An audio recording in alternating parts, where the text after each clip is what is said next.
my name is Jennifer, and one of my favorite things to do, really anytime during the year, is decorate sugar cookies.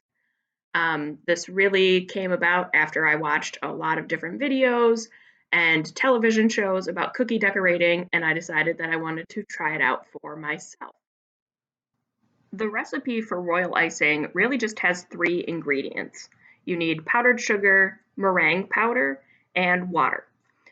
So the meringue powder is a replacement for egg whites, and it just helps stabilize the royal icing, and you can find it in almost any grocery store now.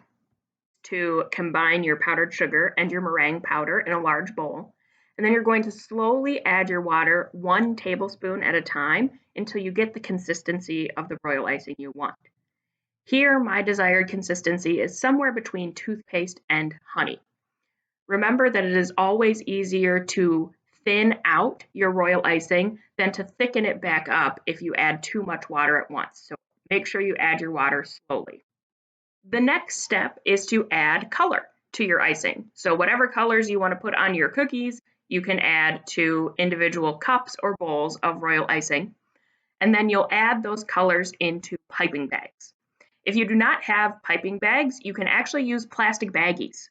Once you put the icing in, you can seal up the baggie and then just cut off a small piece of the corner that you can squeeze the icing out of.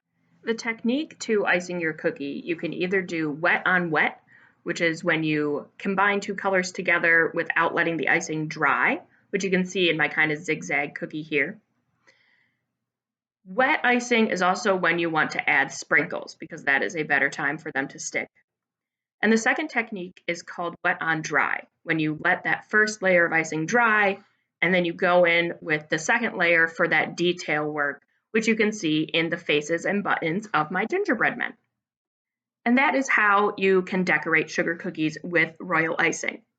Here is the recipe that I use and the directions that I follow. Remember to have fun, embrace the mess, and happy decorating your holiday cookies.